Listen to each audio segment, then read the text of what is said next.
Devin White is reborn. Coming to Philly, he makes his linebacking core much better than it was a year ago. That doesn't mean it doesn't need depth. And speaking of depth, one position that could use it, the tight end position. We need Dallas Goedert to stay healthy.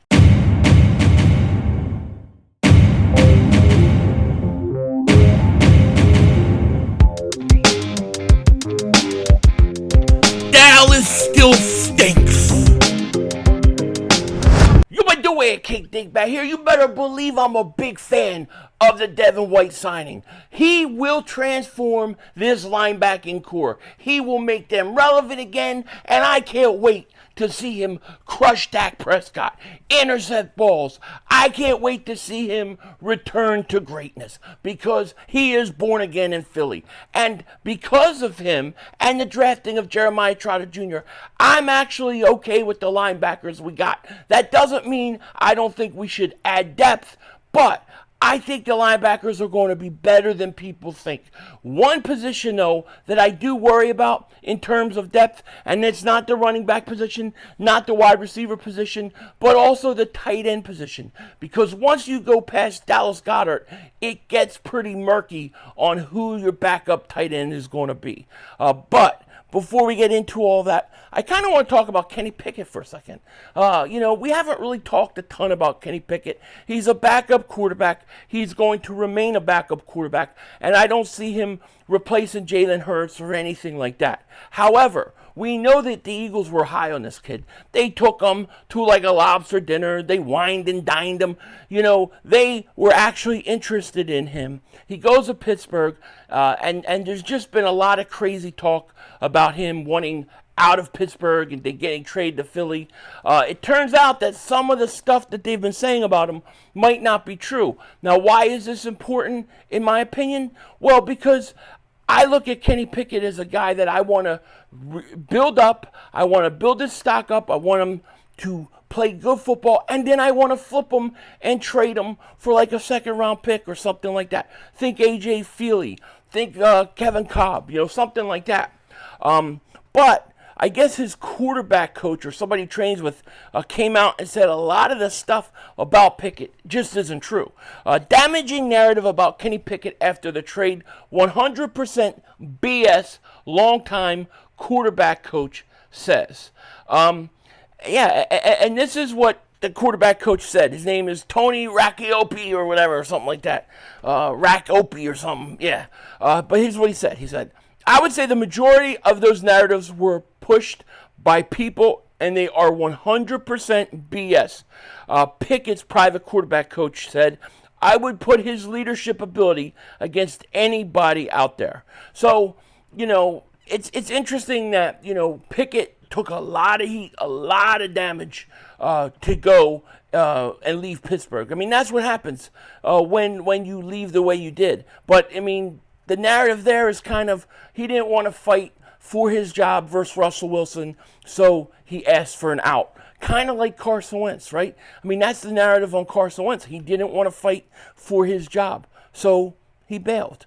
It's kind of interesting, Now, and I only say it, like I said, because I want Kenny Pickett to be a good backup quarterback, but I want him to build up his stock, and I want to trade him. I want to flip him for like a second-round pick in a few years or something like that. That would be the best case scenario, okay? Now, as far as the linebacking and tight end positions go, I see these positions in two different ways. I think the linebacking position is on the way up. I actually think it's going to be better than it was a year ago. And I think a lot of that has to do with Devin White. I have said countless times, he is the biggest sleeper free agent that there was. People slept on that signing, and he's going to come in, and I think he's going to make an impact. I think by November, December, we're crying for the Eagles to somehow sign this guy to a long-term contract, okay? I like what they have in him. Everything we're hearing about Zach Bond, the truth of the matter is we don't know what we got in him, but the Eagles seem to really like him. Now, I hope that's because they like him and they see they see potential in him, and not that they're down on Nakobe Dean or anybody else. But I'm curious to see what he's going to do. Of course, you have Nakobe Dean. Hopefully, he can stay healthy. You got this kid Orenburks they brought in from the 49ers. When he's had the opportunity to play, he's done a pretty good job. And then you got some old, guys that have been there. Van Summerlin, what will he be? He has talent, but he was very raw. Pause. No Diddy. So we got some guys at the linebacking core. And of course, I'm leaving out Jeremiah Trotter Jr., who I'm very excited about, and I believe by year's end he will be starting. So just keep that in mind, okay? But here's a question I have for you guys, and this question is about the linebacking core in terms of, we might have improved at linebacker, but do we have enough depth? Because the best linebacker we had last year, he's still out there. Zach Cunningham was our best linebacker last year, and he's still free agent. The Eagles cut him after training camp. They bring him back. I thought he was the best linebacker they had, and that's not saying a whole bunch, but with the added depth, or with the added players now that you have, you bring a Cunningham in, he could be a guy who potentially could potentially be a good rotational player for the Eagles. Something to consider. Also, SHAQ Leonard. We remember traded for SHAQ Leonard. There's a lot of questions now about how healthy he was even last year, coming back from surgery, and he's actually contemplating retirement. A former Eagles linebacker contemplates playing again versus retirement. And one of the things this article said that I thought was interesting was that he really only began to just walk right before training camp started with the Colts that year. So how healthy was he really? Leonard did his best to keep Philly afloat, making 11 tackles with 1 sack and just 164 defensive snaps. Really, though, the AP Defensive Player of the Year in 2018 shouldn't have been playing at all. He had only begun walking just a couple weeks before camp with the Colts last summer. The result, back surgery to repair an injury, a nerve injury that had affected his lower body enough to limit him in just 3 games in 2022. So the question I have now is, how healthy was he?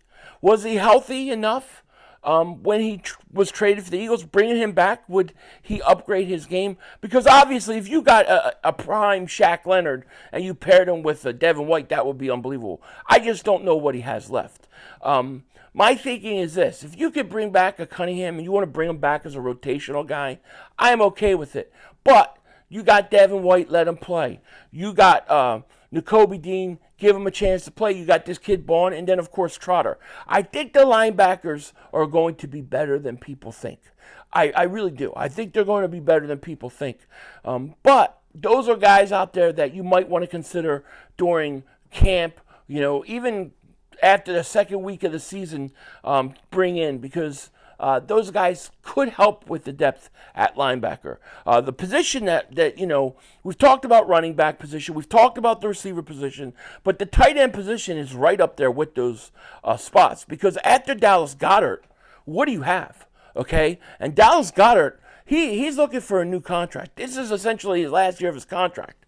Will he get re-signed, or will he walk? The Eagles did not draft a linebacker this past draft, which was kind of surprising. A tight end this past draft, which was kind of surprising. What is their plan with Dallas Goedert? That's what I want to know. Tight end Dallas Goedert fires message to Eagles ahead of a contract year. And basically, the message is, I feel good, I'm ready to go. I still feel like my best years are ahead of me, Dallas Goedert said, told the Inquirer. The future, however, is a bit unclear as it pertains to Dallas Goedert being an Eagle. 29 years old, Goedert is older than Ertz was at 28 when the Eagles drafted his successor. And while the Eagles, perhaps a bit surprisingly, didn't draft a tight end this past year, Goedert does not have any guaranteed money in 2025. He's in the last year of a 4-year deal. Theoretically, it would be easy for the Eagles to move on for Goedert after the season. Goedert said, I feel really good, when asked how he felt entering his prove-it year. I'm not too worried about it. I love being in Philly. I'm going to give them everything I got. Let the chips fall where they may. Yeah, well, I mean, he's got to let the chips fall where they may. My thing with Dallas Goedert is this. Go out there and stay healthy. If Goedert is healthy and he's on the field, to me, he's a top tight end in the league. But he's got to stay healthy. So this is a make or break year for Dallas Goedert. No question about it. If he goes out and doesn't have a great year, I think the Eagles could possibly move on from him. They could possibly draft a tight end. I think drafting a tight end is something you have to do in this upcoming draft. I do. It would have been nice if a couple tight ends fell to them in this past draft, but it just didn't work that way. But, we know what we got in Dallas Goedert, especially if he can stay healthy. The question is what do you have after Dallas Goedert? If you look at the tight ends here, you have Grant Calcaterra, McCallum Castles, Dallas Goedert, Albert O, and then you got C.J. Uzama. So you got Uzama. Really, he's probably your number 2 tight end. But after Goedert, you really have nothing there. So this is a position that I think the Eagles should look to free agency to possibly fill and add, maybe bring in somebody to compete. Can Calcaterra stay healthy? Can he stay concussion free? Because he's a kid offensively from a weapon standpoint. I think he can catch the ball, but he's also always hurt. So this tight end position, just like I would say the running back position, there's a giant drop-off from your starter to your backups. The thing that makes the tight end position different is that Dallas Goedert is basically in a make or break year.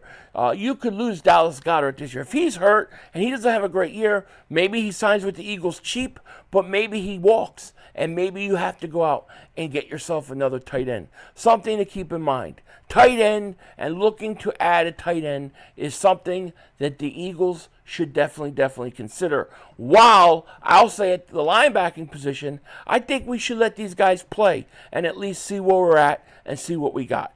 With that said, let me know what you guys think in the comment section. Take care. Talk to you later. Of course, don't be a dingbat. Remember, it's how we vision, baby. We're all just living in it.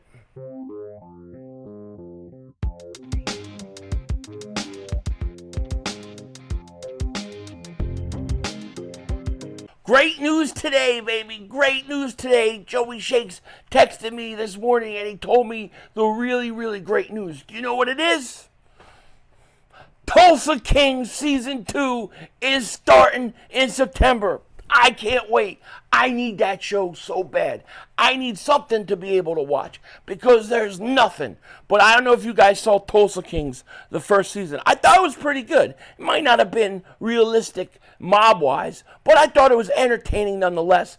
And they're going to be doing Season 2. If you haven't checked it out, it's on Paramount Plus. Check it out. But Tulsa King Season 2 starts in September. I cannot wait. It's going to be football and Tulsa Kings. I love it. Denzel Washington out.